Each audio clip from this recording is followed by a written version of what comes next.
Hello everyone, this is Bad our boy, and we're back playing Ostalgie. Actually, not playing, I went through the whole playing, and now we're at the ending. Playing Afghanistan, the National Reconciliation Policy. As you can see, this is the world map, the government map. Military-wise, the pact is still alive. Economically, these are all the countries we're trading with. Also, we have friendship with America. Well, actually, I can get investments from France. Ah, I need a market economy and I rolled it back to state capitalism.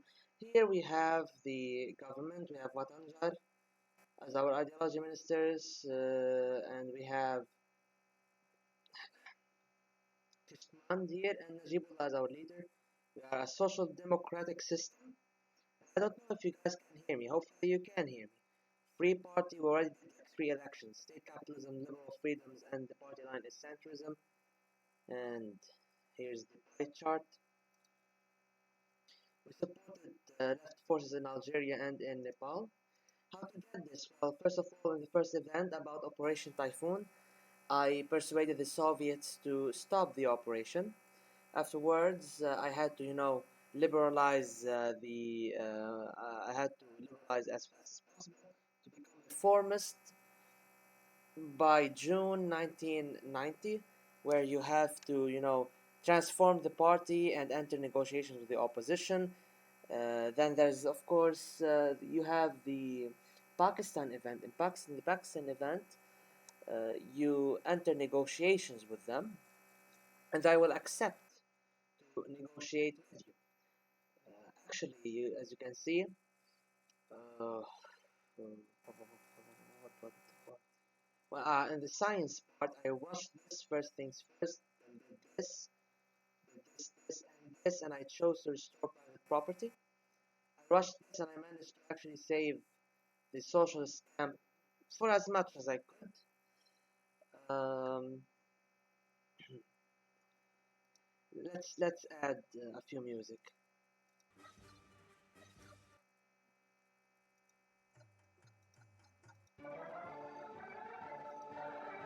All right. Um, then you have the prison uprising. You do the prison uprising, and the during the prison uprising, you direct militias to catch the mujahideen and then exchange them. Exchange them, and that would be a success. The people will love you as well.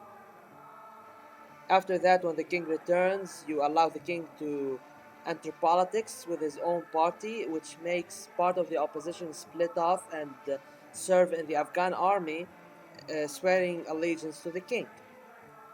Eventually, you'll get the event where you will negotiate with Pakistan with sponsorship, with sponsorship from the USR and the USA. And I encouraged Pakistan to comply with our agreements, with the Geneva agreements, and to allow Afghan refugees to return to Afghanistan, and they accepted, as well as the USA and Pakistan stopped the guns from arriving to the Mujahideen. And then we did also meet with the opposition and agreed to form a coalition with the Islamist parties. So that was a success, as well as we have arrested Tanai and his generals way back in the earlier events. After that, you reach the end of the war, and in the end of the war, you can either strike the final blow, let the Mujahideen kill each other. You can replace the leaders of the Mujahideen with your own people, with your own moderate allies, or you can contact the Mujahideen, give them amnesty, in exchange to give their ideological leaders to get executed. So that's one way to put it. I chose the event to contact the Mujahideen, give them amnesty, open borders for them to go back to Pakistan, and executed their leaders. With that, reached the end.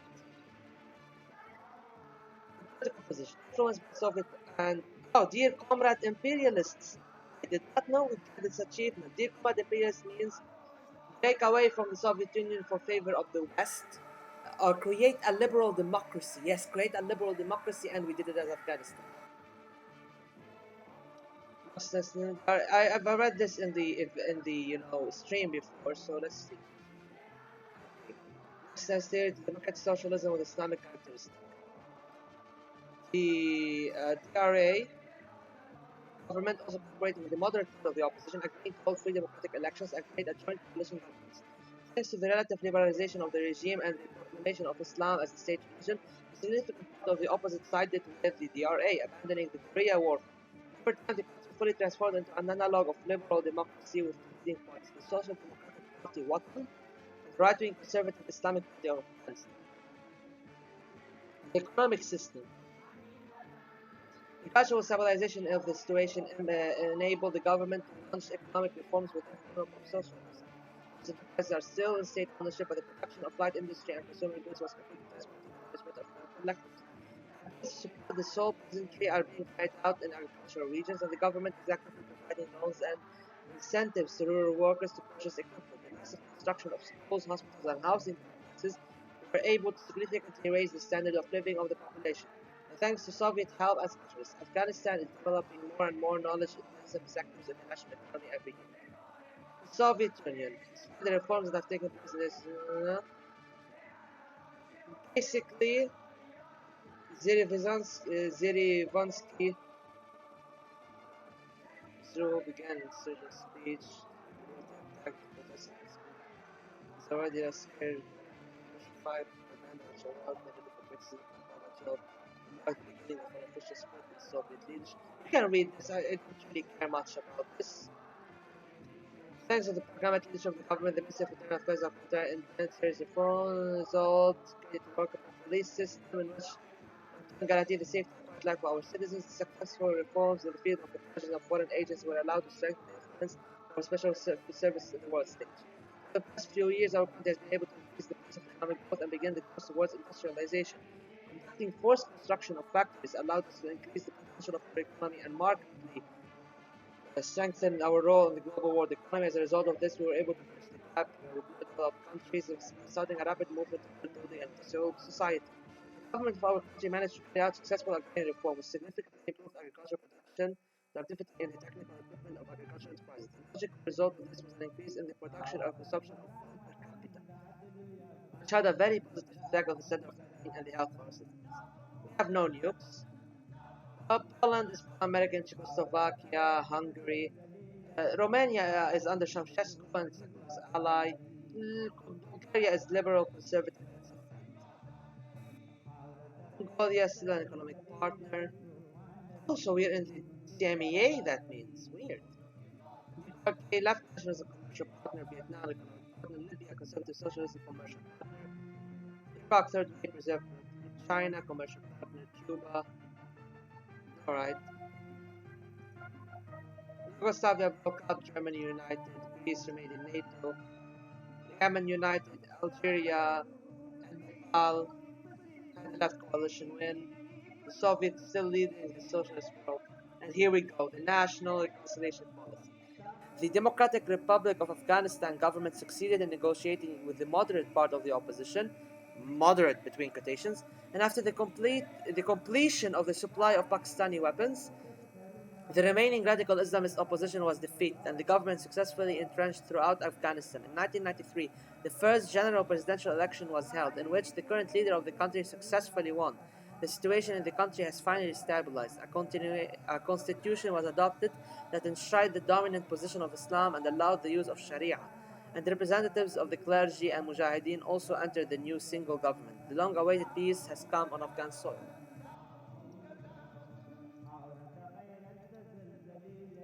And in this part, I speak a little bit about my mind.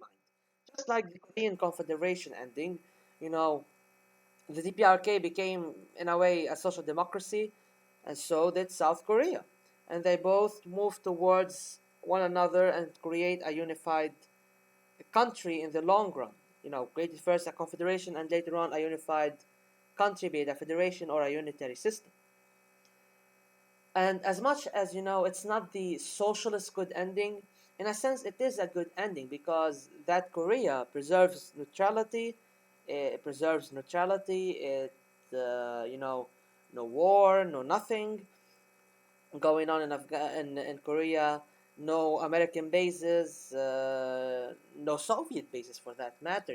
That not that they ever existed there, but it's a demilitarized, nuclear-free peninsula. The people are united and rejoicing, and reforms were done. And the long-awaited dream of uniting Korea happened, even though it's a liberal country. Same in here.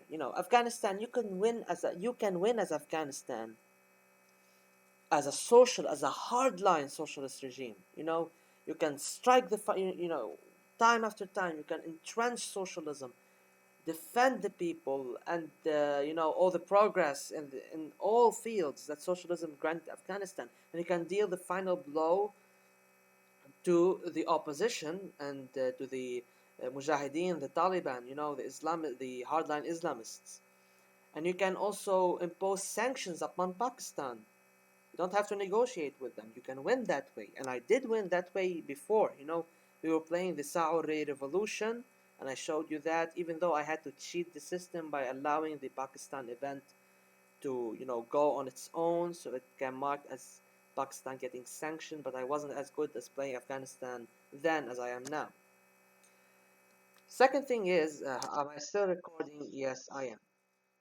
Second thing is, I believe the national reconciliation policy is a good ending. I mean, after all, the war did not drag on as long as, did not drag on. Afghanistan did not enter a circle of violence of never ending, guerrilla and terrorist attacks. There was stabilization, there were democracy, even if it's bourgeois democracy and other people recognize it, but at least Afghanistan, you know, now also it must preserve neutrality. The Soviet Union is still there, the United States are still there, and Afghanistan is marching forward. It still hasn't surrendered all the progress of socialism, but it had to do concessions for the sake of a mutual peace on Afghan soil. And that's not a bad ending, sparing the Afghani people more war, more bloodshed, brother against a brother, and, having all the mercenaries who were brought to fight in Afghanistan leave and, not spill over into other countries and create never-ending war on terror. Yeah. I mean, that's a good ending. Bloodshed averted. Najibullah still the president, there's still presence of a social democratic regime.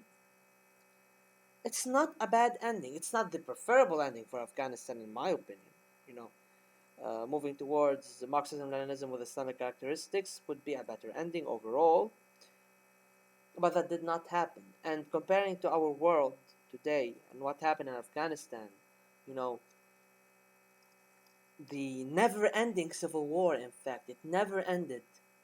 Since the 90s, it was still ongoing, still to this day, in one way or another. I believe that the national reconciliation policy was a good idea, a good ending, and a pragmatist view to avert bloodshed, in a times of turbulence, because, in real life, the Soviet Union did collapse. The Soviet Union and the Warsaw Pact did collapse. So Dr. Najibullah seeking, Najibullah national reconciliation wasn't such a bad idea. Um Too bad that his efforts didn't yield much successes in the real world as it yielded in this game. But hey, at least we can imagine how things would have went down. And I pray for peace on Afghan soil, an everlasting peace everywhere. And I pray that the humanitarian crisis going on right now would be resolved. I have no comments about the political system established right now. No real thoughts, no real will to share any thoughts, neither negative nor positive, if there was any positive thoughts regarding the Taliban. But I do wish the best for the Afghan people, and I do wish, the best for the people everywhere. I do wish the war in Ukraine would end as soon as possible, and so that the supply of grain worldwide would keep on moving. The economic crisis worldwide would start to soften up, so that the people in Afghanistan, people in Yemen, people in Somalia, people suffering malnutrition everywhere can, at least have a chance. They do not need more problems than what they already have. And I do hope and pray that peace worldwide will be achieved. It's probably a naive thought. It's probably hard to imagine, but it is a hope. It is a prayer. That being said, thank you all for watching, everyone. I didn't want to stream this whole thing. I wanted just to show the ending. 15 minutes already. No problem. I'm going to end this, upload this. Hopefully, you guys will enjoy that. Um, yeah, peace and love, everyone. Be good to each other. This world really needs people to be good to each other. Thank you all for watching. I love you all. Take care of yourselves. Goodbye.